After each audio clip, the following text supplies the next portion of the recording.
Dios. Vamos a continuar con nuestro estudio, nuestro recorrido a través de la primera epístola de Juan.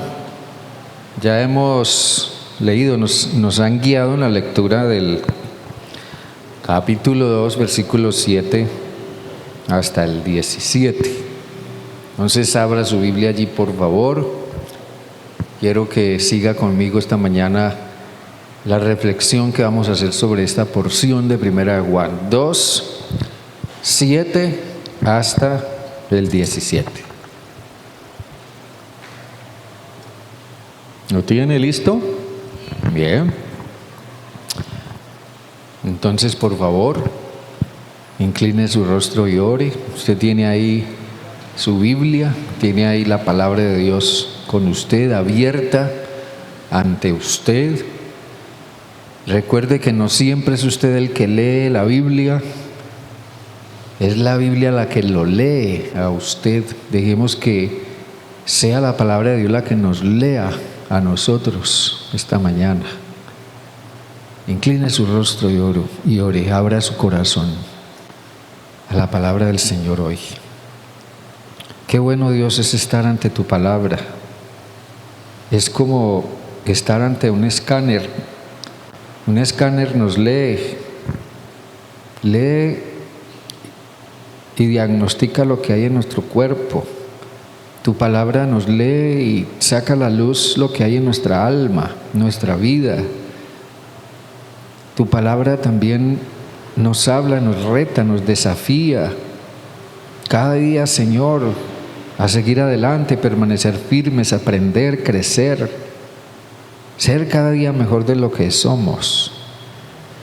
Te damos gracias, Dios, por tu palabra, y hoy invocamos, Señor Dios, la guía de tu Espíritu en esta parte de la primera epístola de Juan a la que estamos llegando.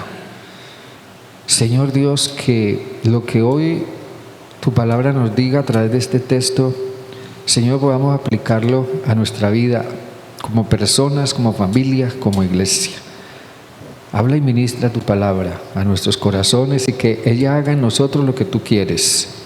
Y que no vuelva a ti vacía, Padre, te lo ruego. En el nombre de Jesús. Amén y amén.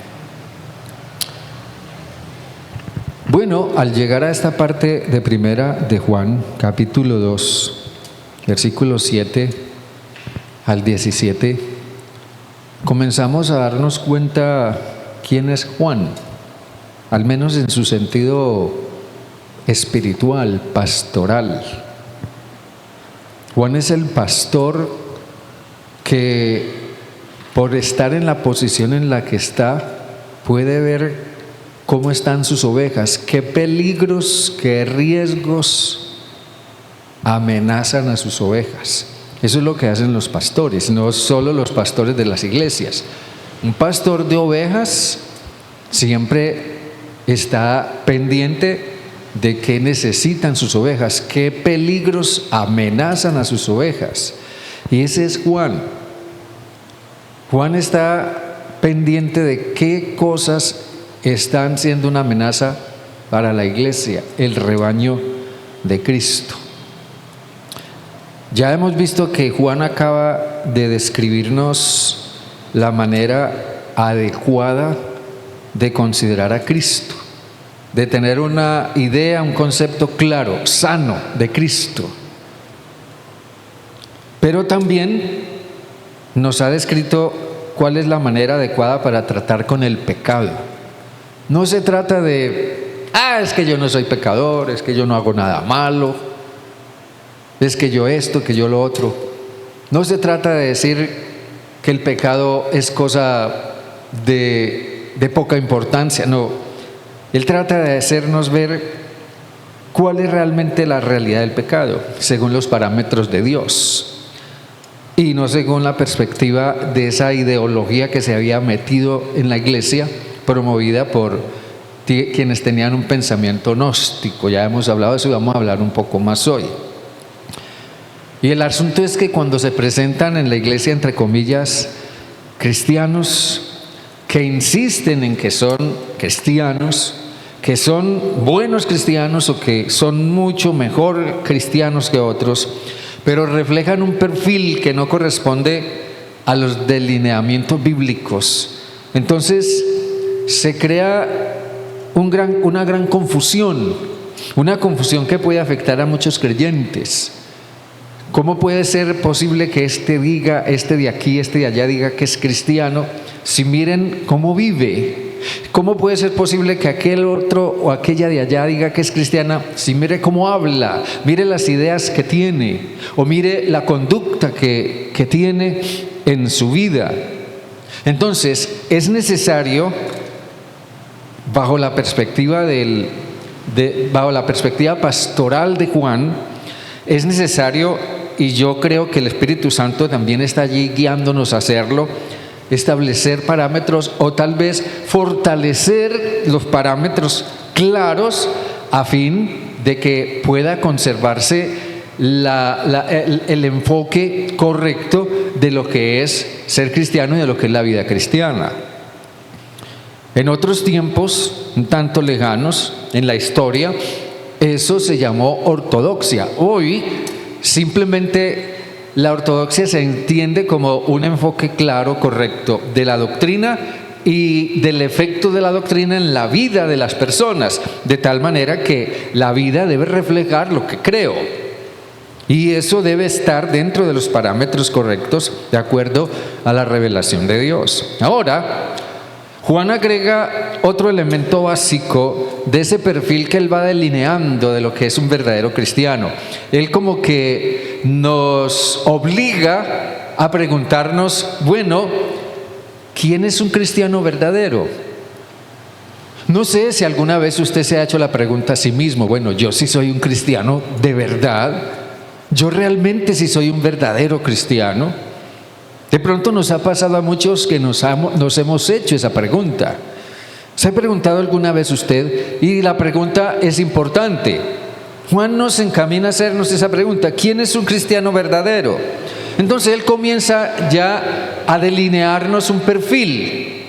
El cristiano verdadero es uno que cree en la encarnación de Cristo. Es uno que cree que Jesús es tanto Dios como hombre, que Cristo es el Verbo que se hizo carne, es Dios que se encarnó. Pero el cristiano verdadero también sabe que Cristo en su plena humanidad, sin ser el mismo pecador de ninguna manera, se identifica con el ser humano en su pecado. Y se identificó hasta tal punto que se hizo cargo de nuestros pecados, se hizo cargo de nuestra deuda. Pero también en ese perfil que delinea Juan, el cristiano verdadero es uno que reconoce su pecado,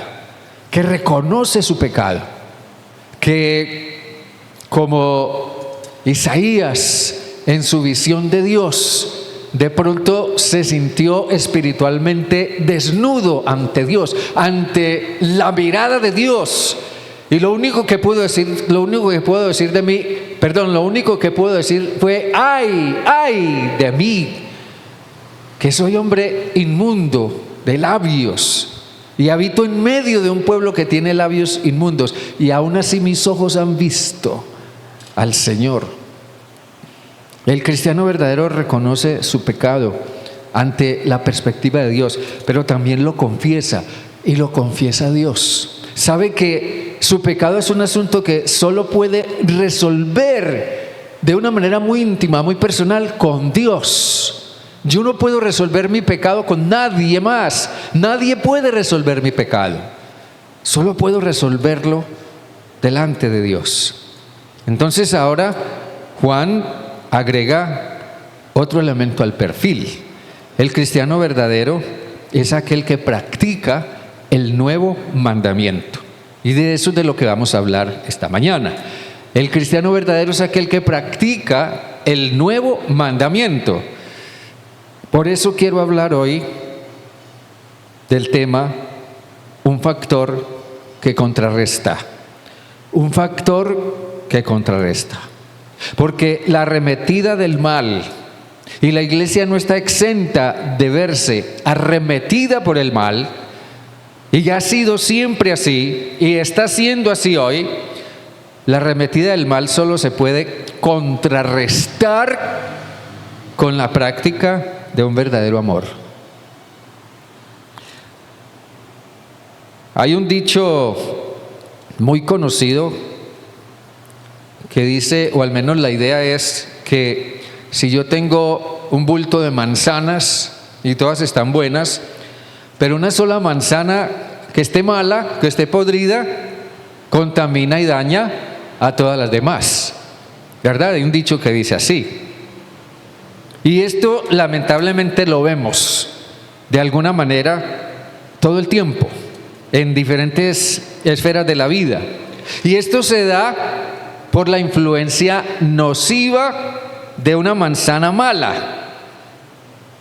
Entonces nos sorprende pensar cómo puede ser posible que entre una cantidad de manzanas, solo una, que quizás tiene una pequeña contaminación o un pequeño daño o está mala en alguna forma, resulte contaminando con el tiempo a todas las demás.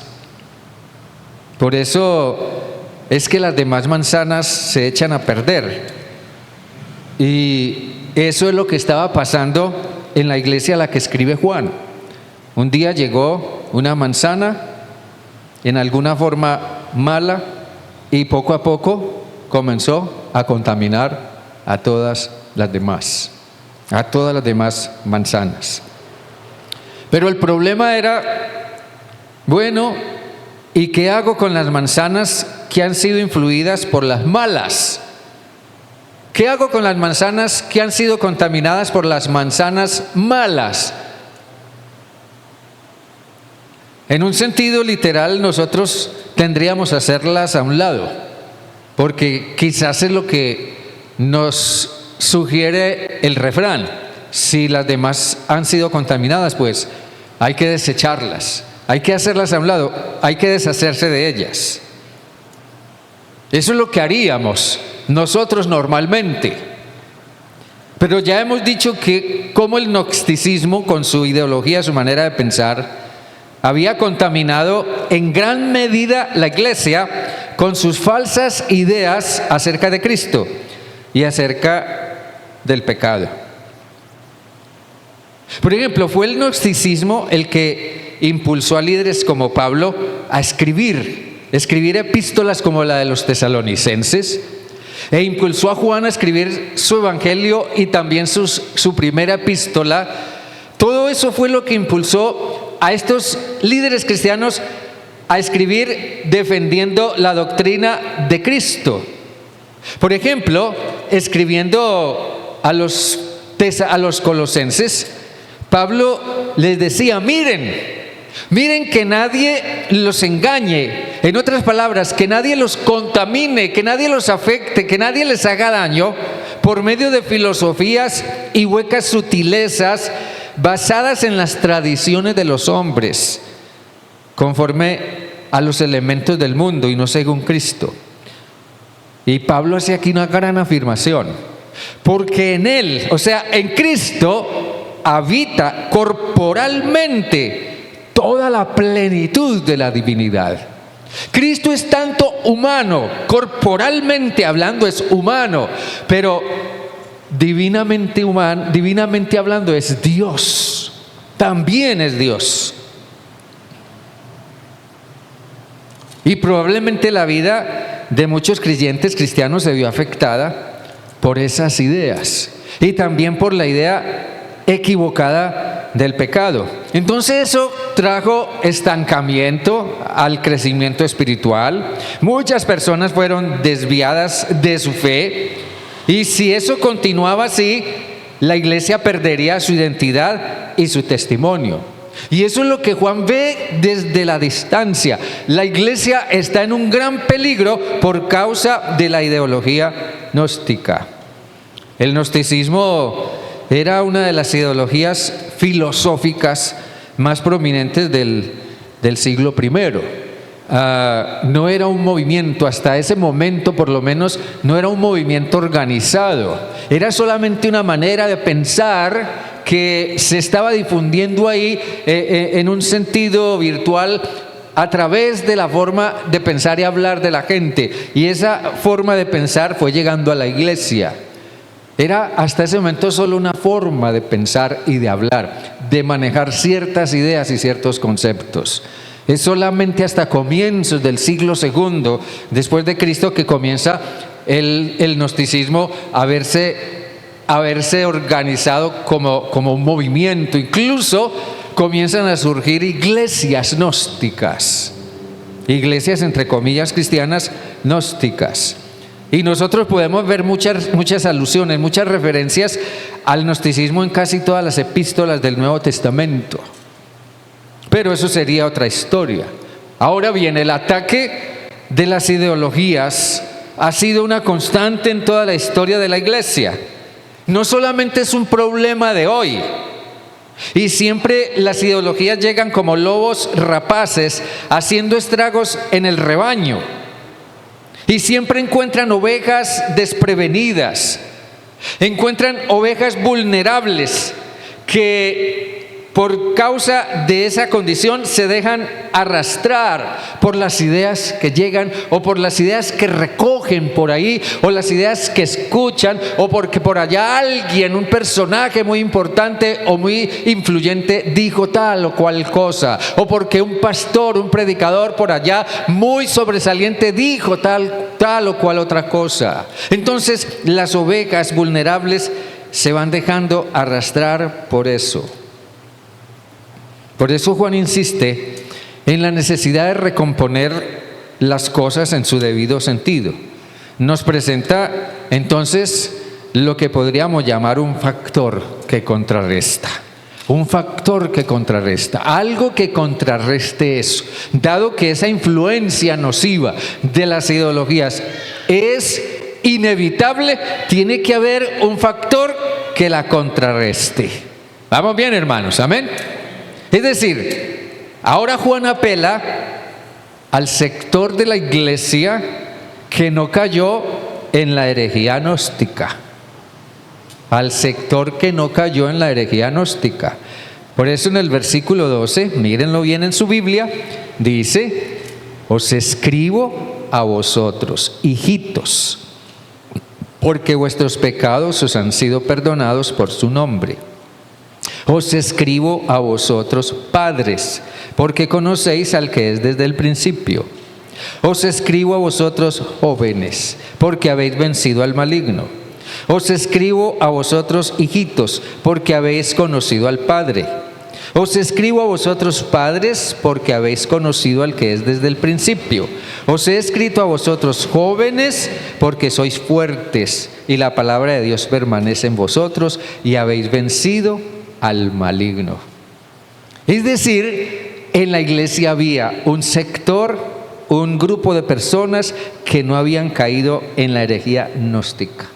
Entonces Juan se da cuenta que la esperanza para restaurar la iglesia estaba en aquellos que eran auténticos en su fe y que se mantenían firmes en ella.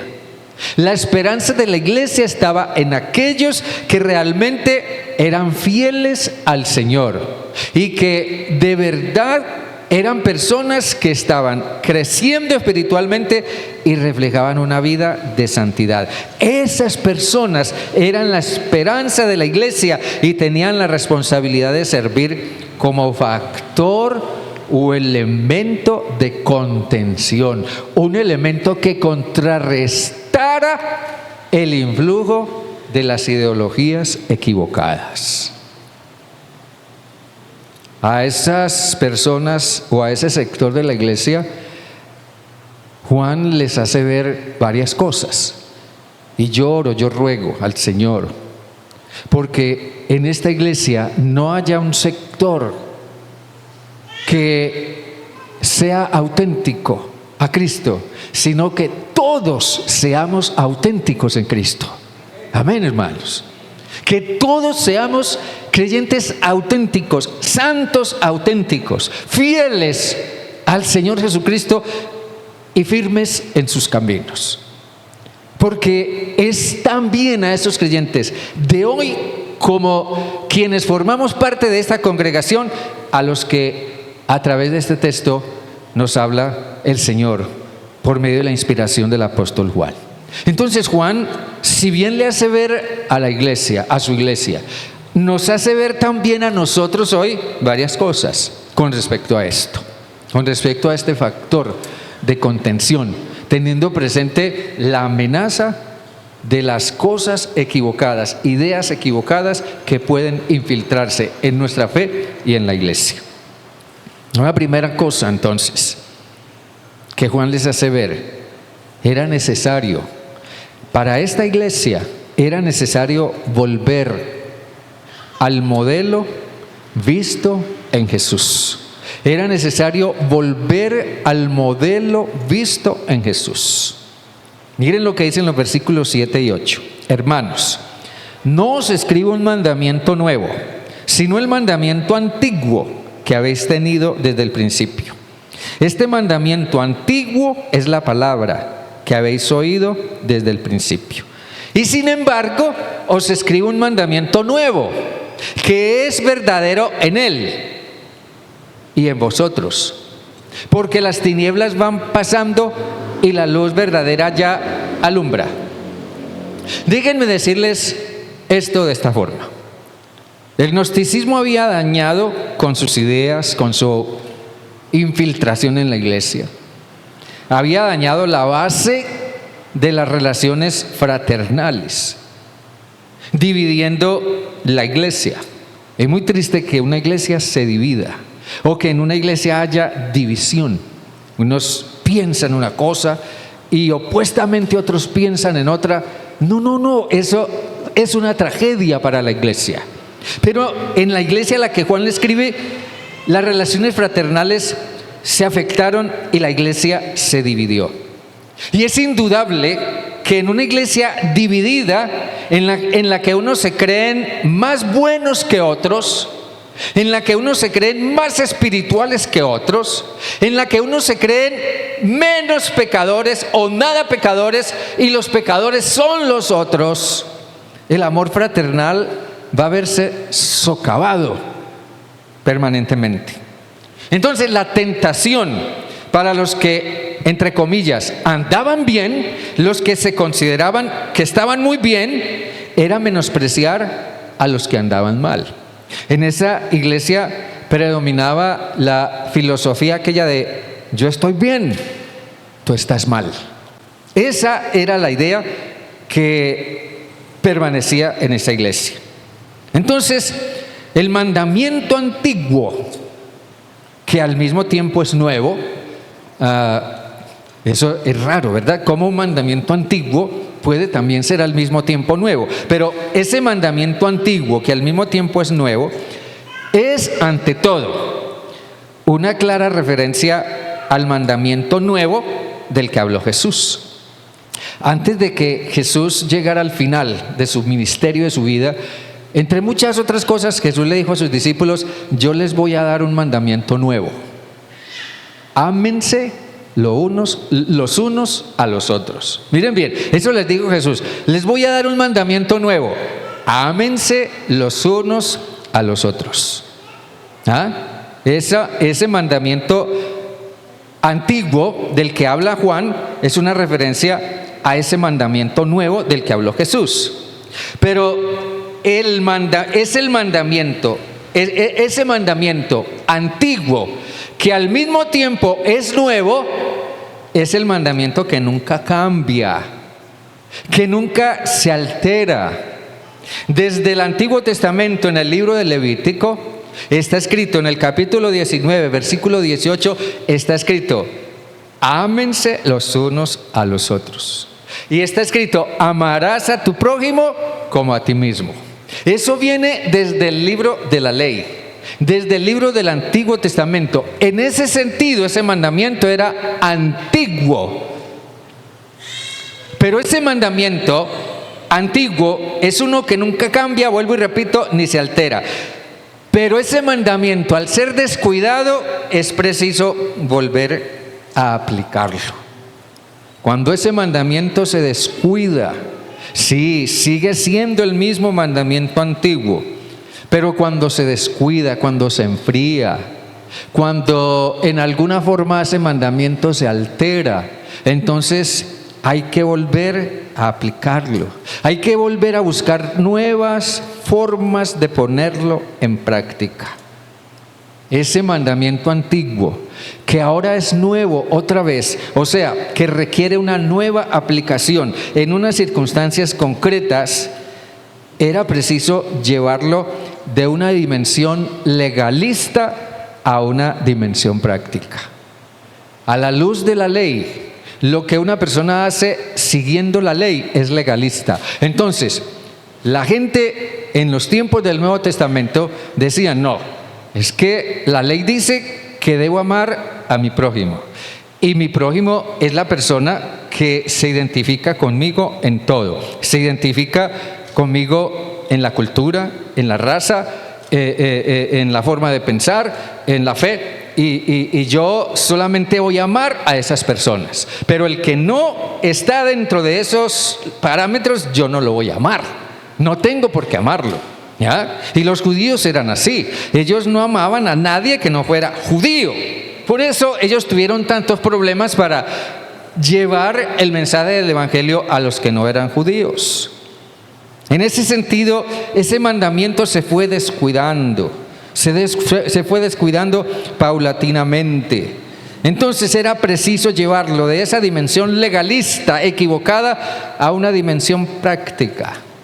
Para la convivencia en la iglesia, la base o punto de partida tiene que ser el modelo de Jesús. O sea, el mandamiento que Jesús mismo encarnó en su propio ser, en su propia vida, en su propio ejemplo. Por eso Juan dice que ese mandamiento nuevo, nuevo vino a ser verdadero en Jesús. Y llegó a ser verdadero también en la forma como los creyentes cristianos que miraron a Jesús lo vieron en Él y lo pusieron en práctica en su propia vida. Cuando Jesús vino, ese mandamiento estaba tirado por el piso. Era algo deplorable. Pero en el ejemplo de Jesús, ese mandamiento antiguo adquirió una nueva dimensión. Una nueva dimensión. Vuelvo y repito, y leo el versículo 8. Sin embargo, os escribo un mandamiento nuevo, que es verdadero en Él y en vosotros, porque las tinieblas van pasando y la luz verdadera ya alumbra. La Nueva Traducción Viviente traduce y dice: Jesús vivió la verdad de este mandamiento. Jesús lo vivió, lo mostró de una manera práctica, de una manera real, de una manera auténtica. ¿Ya? Por eso en el capítulo 5 del Evangelio de Lucas dice cómo Jesús manifestó ese amor para con toda la gente. En el capítulo 5 de Lucas, en el versículo 12, miren lo que dice. Sucedió que estando él en una de las ciudades, se presentó un hombre lleno de lepra, el cual, viendo a Jesús, se postró con el rostro en tierra y le rogó diciendo: Señor, si quieres puedes limpiarme. Jesús entonces, extendiendo la mano, lo tocó, diciendo: quiero tocarte, sé limpio. Y la lepra se fue. Desde el punto de vista legalista, según la ley, nadie se atrevería a tocar ese leproso.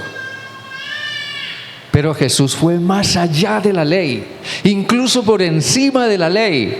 Ignoró las tradiciones legalistas equivocadas y extendió su mano y, movido por su amor y su misericordia, tocó a ese leproso. Lo que el apóstol Juan nos está diciendo es que la iglesia sabía que en Jesús, por el ejemplo que habían visto en Él, la iglesia sabía que en Jesús ese mandamiento antiguo se había elevado a un nivel completamente nuevo, que nadie imaginaba y que prácticamente todos habían perdido de vista. De modo que el principio que establece ese mandamiento nuevo que vemos en el ejemplo de Jesús es que es como Jesús había amado a los seres humanos, como nosotros los seres humanos debemos amarnos ahora los unos a los otros. Amén, hermanos. ¿Entienden? En ese sentido, ese mandamiento antiguo llegó a ser nuevo por la forma como Jesús lo llevó a la práctica. Y llegó a ser nuevo en dos direcciones. Primero, por la amplitud que alcanzó. Por la amplitud que alcanzó. Porque Jesús estuvo dispuesto a amar a todos, no importando ni su cultura, ni su religión, ni sus ideas, ni su condición física, ni su sexo, no importando su raza, ni el color de su piel, no importando nada de eso, Jesús amó a todos. En Jesús ese mandamiento adquirió una amplitud inimaginable. Pero en segundo lugar, por los límites a los que llegó. Yo creo que una buena pregunta es: ¿nosotros hasta dónde estaríamos dispuestos a amar? ¿Nosotros hasta dónde estaríamos dispuestos a ir por amor a alguien? O es más, ¿a quiénes nosotros estaríamos dispuestos a amar y a quiénes no? Pero en Jesús el amor llegó a unos límites que nadie jamás había calculado. Ahora Juan pasa a decir que este mandamiento del amor se hizo realidad en Jesucristo y por tanto también debe hacerse realidad en las personas a las que Él dirige su carta. El amor de Dios se hace real en Jesucristo, por tanto debe hacerse real también en la iglesia. ¿Sí? Entonces, lo que Juan está diciéndoles a aquellos creyentes es para contrarrestar las ideas equivocadas de las ideologías que bombardean la iglesia. Es necesario volver al modelo visto en Jesús. Bueno, usted preguntará, pero ¿cómo funciona eso? ¿Pero por qué eso? Bueno, déjeme decirle la segunda cosa que Juan nos presenta aquí. Por tanto, era necesario establecer o afirmar en la iglesia un modelo que contrarreste las falsas ideologías. Las falsas ideologías buscan destruir. El mismo Jesús dijo en una ocasión: el ladrón no viene sino para hurtar y matar y destruir. ¿Sí o no? Pero Jesús dijo: yo he venido para que tengan vida. Entonces, es necesario establecer en la iglesia un modelo que contrarreste las falsas ideologías.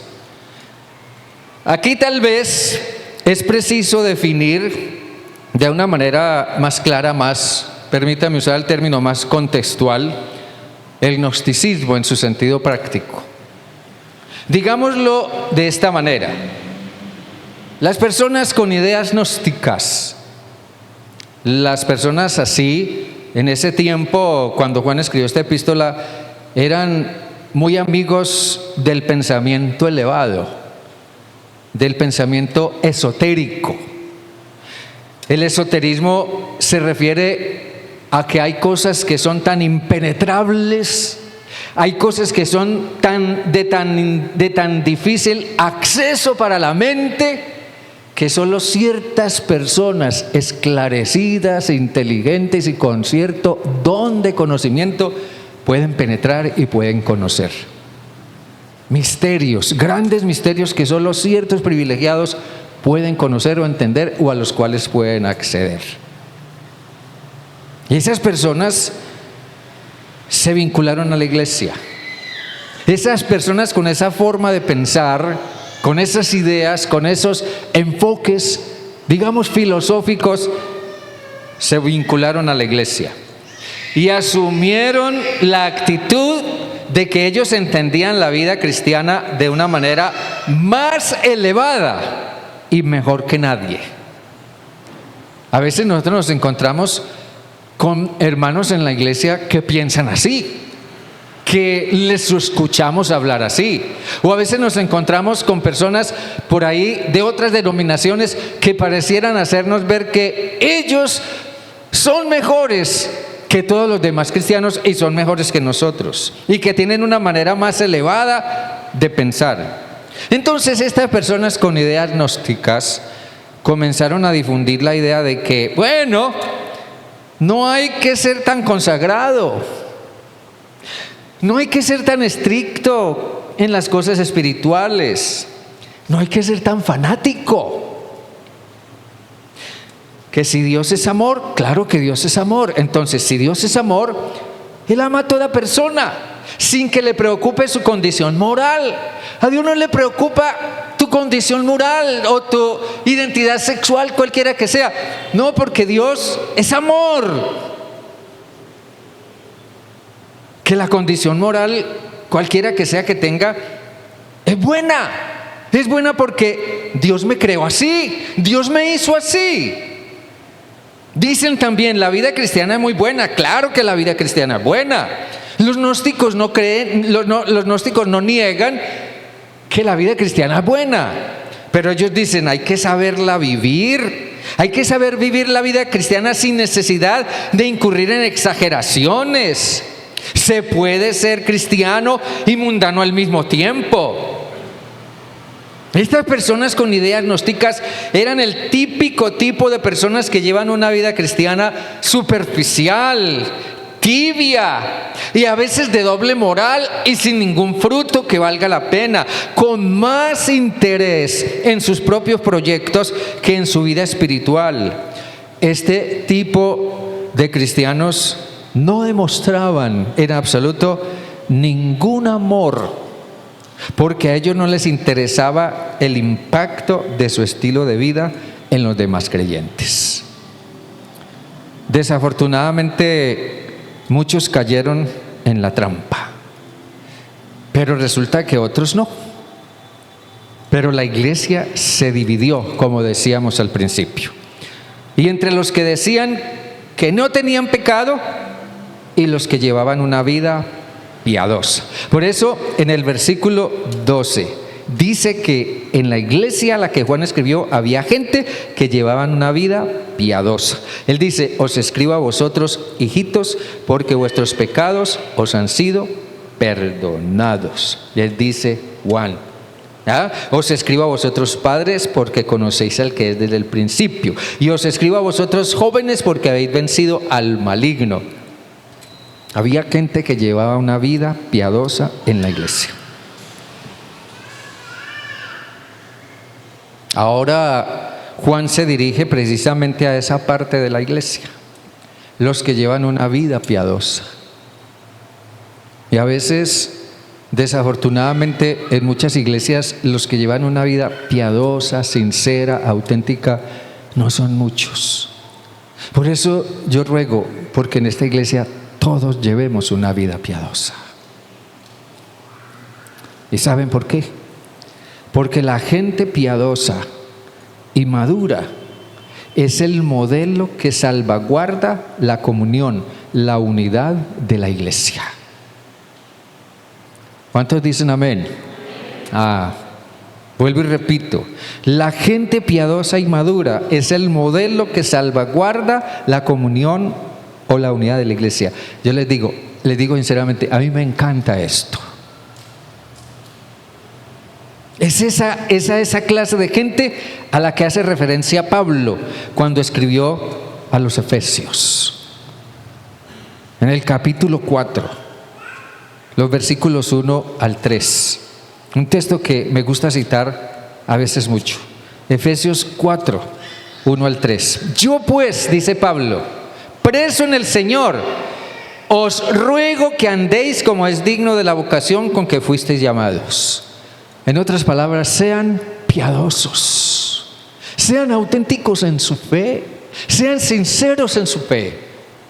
Anden como es digno de la vocación con que fueron llamados, con toda humildad y mansedumbre, soportándoos con paciencia los unos a los otros en amor y procurando mantener la unidad del Espíritu en el vínculo de la paz.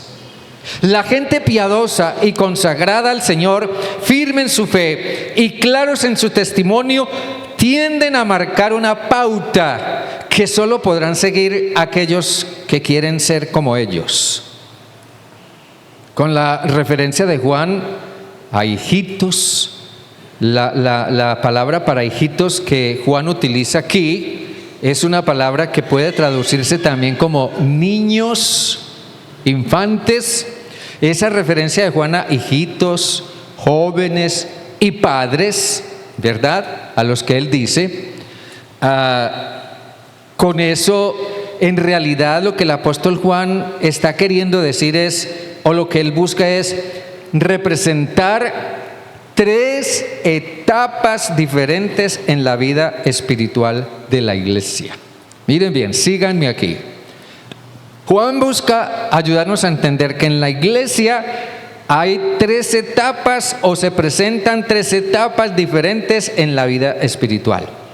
En cualquier iglesia hay personas recién convertidas, esos son niños en la fe. En cualquier iglesia cristiana hay también creyentes en proceso de crecimiento, esos son jóvenes. Pero también en cualquier iglesia cristiana hay creyentes maduros, esos son padres. Cápteme lo que estoy diciendo. Si esto es así, entonces se entiende que en la iglesia siempre habrá quienes tienen más madurez y también habrá otros que apenas comienzan el camino. Y esos que comienzan, esos que están en los comienzos de sus caminos, son los más débiles, son los más indefensos, son los más vulnerables.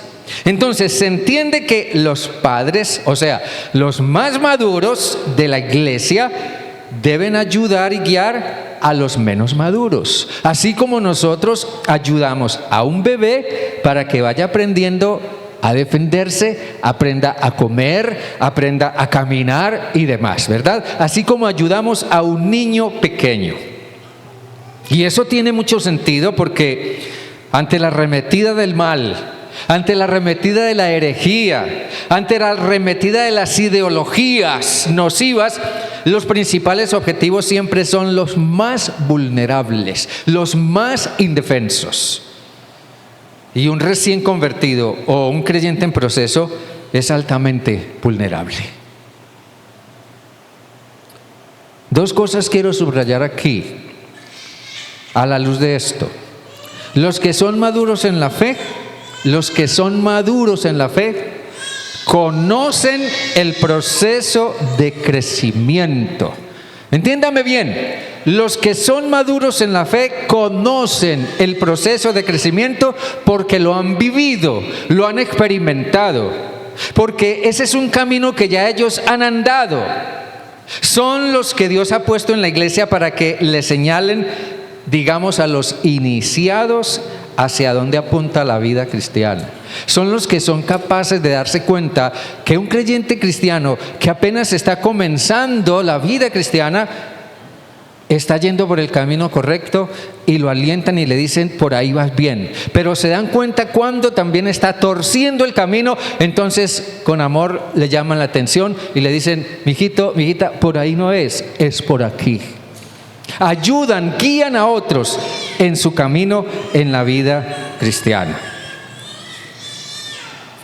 Solo Dios puede usarlos de una manera fructífera. Son los que han salido de la oscuridad para ayudar a otros a encontrar la verdadera luz.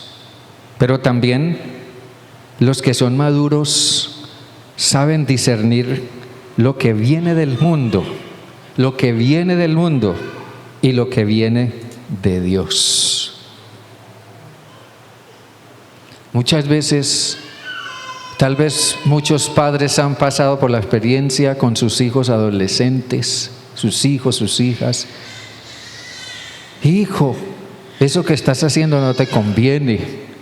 Hijo, esa novia que tienes no es la que te conviene. Hija, ese novio con el que quieres salir no es el que te conviene. Y los padres lo dicen porque ellos tienen experiencia, porque ya ellos saben, porque ya ellos recorrieron ese camino y quieren evitarles problemas a sus hijos. Ellos saben discernir lo que viene del mundo y lo que viene de Dios. Los creyentes maduros son padres que saben discernir lo que viene del mundo y lo que viene de Dios. El término mundo que Juan utiliza aquí tiene un sentido muy singular. En la teología de Juan, el término mundo puede representar el planeta Tierra o puede representar a toda la humanidad, todos los seres humanos que habitan en el planeta Tierra, pero también puede representar la cultura moral o religiosa del planeta Tierra. Y aquí básicamente el término mundo tiene un sentido moral. Para Juan, el mundo es las cosas que están en el mundo. Mire, dice el versículo 15: no améis al mundo ni las cosas que están en el mundo. Para él, el mundo son las cosas que están en el mundo. Luego dice: si alguno ama al mundo, o sea, las cosas que están en el mundo, el amor del Padre no está en él. Porque nada de lo que hay en el mundo, o sea, las cosas que están en el mundo, no son beneficiosas. Ahora vamos a mirarlo. Pero para Juan, las cosas que están en el mundo, o mejor, el mundo son las cosas que están en el mundo, lo que hay en el mundo. Pero la pregunta es, entonces, ¿qué es lo que hay en el mundo? ¿Cuáles son las cosas que están en el mundo? Juan lo explica. En el mundo lo que hay, ¿qué es? Deseos de la carne, deseos de los ojos y vanagloria de la vida. Eso es lo que hay en el mundo. Esas son las cosas que están en el mundo. Entonces, a la luz de esto, la pregunta es, al fin de cuentas, entonces, ¿qué es el mundo? Déjenme decirles, el mundo es el materialismo, el mundo es la codicia y el orgullo que reina en el corazón humano. De modo que podríamos definir, el mundo es la sociedad humana organizada de una forma premeditada para vivir de acuerdo y en pos de las cosas materiales, en pos de lo que les dicten sus deseos personales, o sea, su codicia, y en pos de enorgullecerse y simple y sencillamente llegar a ser lo que ellos quieren ser. El mundo es la sociedad humana organizada bajo estos parámetros, en contra de la voluntad de Dios. El creyente maduro sabe que eso no viene de Dios, aunque otros afirmen que así es. Aunque encontremos en la iglesia creyentes cristianos que en alguna manera quieren justificar en su vida las cosas que los han contaminado o los están contaminando del mundo. El creyente maduro sabe que todas esas cosas son pasajeras y que no llevan a nada bueno.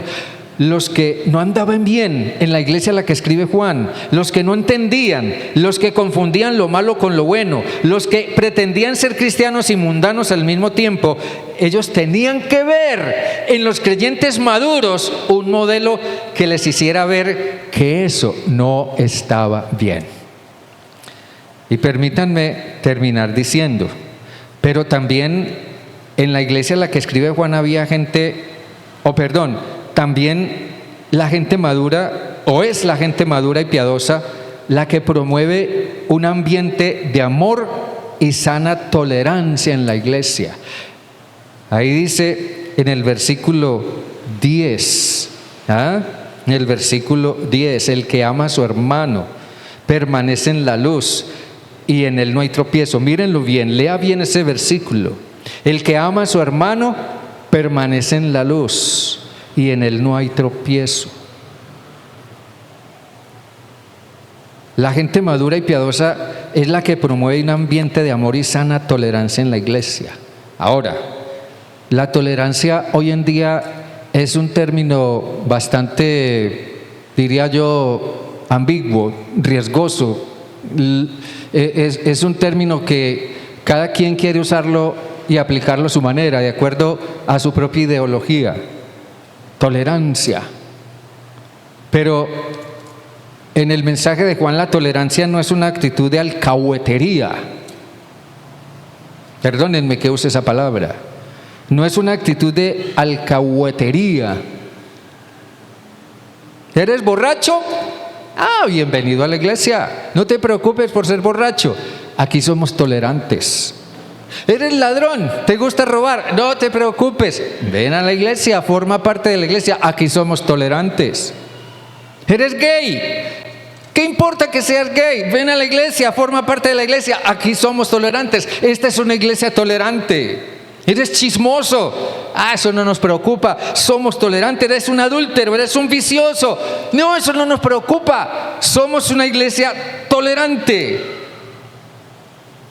No importa. Sigue siendo aquí. Perdón, sigue siendo así. Aquí somos tolerantes. Eso es alcahuetería. Pero no, la tolerancia es diferente.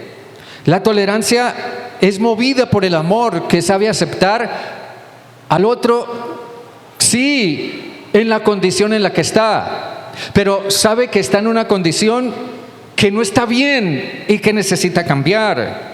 La tolerancia es, claro que te recibimos como eres, en la condición en la que vienes, pero queremos ayudarte y oramos para que Dios cambie tu corazón y cambie tu vida. Jesús no fue alcahuete, pero Jesús fue tolerante. Jesús recibió a las personas que venían a Él y en la condición en la que venían a Él. En el Evangelio de Marcos, en el capítulo 4, Evangelio de Mateo, en el capítulo 4, allí en el versículo 23, nos dice lo que Jesús hacía. 4:23 dice que recorría Jesús toda Galilea, enseñando en las sinagogas de ellos, predicando el evangelio del reino y sanando toda enfermedad y toda dolencia en el pueblo. Y se difundió su fama por toda Siria. Y le trajeron todos los que tenían dolencias, los afligidos por diversas enfermedades y tormentos, los endemoniados, los lunáticos, los paralíticos. ¿Y qué hizo? A todos los recibió y a todos los sanó. Los recibió, pero no los dejó en la condición en la que vinieron a Él. Amén. Los transformó y los sanó.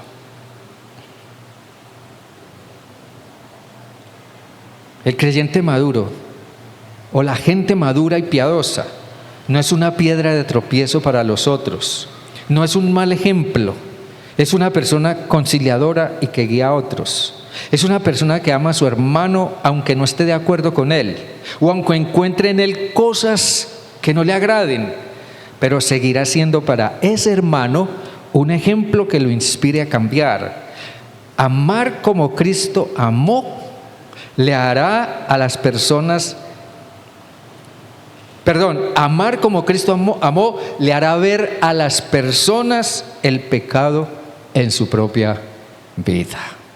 Hermanos queridos, mientras se viva en ese espíritu de amor y de sana tolerancia y con ese propósito de ser canales del amor de Dios en la vida de las personas, sin importar la condición en la que vengan o con las ideas que vengan, cuando se vive en ese espíritu de amor, tal como lo vemos en Jesús, es cuando la iglesia se verá resguardada de la influencia del mal y del error. Ese factor que contrarresta es la gente que ama con el amor de Cristo e influye en ellos para que Cristo los cambie y los transforme y lleguen a ser también como Él. Amén, hermanos. Amén. Dígale amén al Señor. Amén. Gloria a Dios. Que el Señor nos ayude a ser una iglesia con ese factor que contrarreste. Y que nuestra iglesia pueda siempre mantenerse libre de toda influencia dañina. Y que el mal que llegue sea transformado para bien. Estemos de pie, por favor. Incline su rostro y ore. Incline su rostro y ore al Señor. Dios bueno, gracias por hablarnos a través de tu siervo Juan. Ese apóstol Juan, a quien un día Jesús mismo llamó hijo del trueno, por la clase de carácter que tenía, que no era el mejor. Pero Juan llegó a ser un hombre maduro en la fe, transformado, porque le dio lugar a Cristo en su vida. Por eso ahora Él puede hablarnos con autoridad, porque Él también pasó por lo que nosotros pasamos. Y nos llama a no amar el mundo ni las cosas que están en el mundo. Nos llama a no ser como es el mundo. Nos llama a no ser de ninguna manera ni materialistas, ni codiciosos, ni tampoco en ninguna forma orgullosos. Nos llama simplemente a ser humildes y a ser un canal de tu amor en la vida de nuestros hermanos en la iglesia y en la vida de toda persona que de alguna forma esté necesitando a Cristo y nosotros podamos influir para bien en esas personas. Ayúdanos, Señor Dios, a ser esa clase de cristianos verdaderos, a ser esa clase de hombres y mujeres maduros en la fe, para que podamos ser espiritualmente padres para aquellos que son todavía jóvenes o que son niños en la vida cristiana. Pero también más allá de esto, Señor, guarda tu iglesia, guarda nuestros niños, guarda nuestros jóvenes y guárdanos a todos de las ideas que andan por ahí y que de alguna forma buscan afectarnos o metérsenos en el alma. Que reine en nuestro corazón más la palabra de Cristo, como Pablo dijera a los colosenses. La palabra de Cristo more abundantemente en nosotros y que nuestro pensar sea como el pensamiento de Jesús. Señor, ayúdanos a ser una iglesia que sepa contrarrestar el mal por medio del amor entre hermanos, por medio de amar a nuestro prójimo, por medio de practicar ese mandamiento nuevo en formas nuevas, porque toda persona que llega en una determinada condición es alguien que nos desafía a amar en una forma nueva, como quizás nunca pensamos amar. Jesús lo hizo cuando tocó a aquel leproso y lo sanó. Señor Dios, perdona nuestros pecados, pero ayúdanos a crecer en ser ese factor que contrarreste.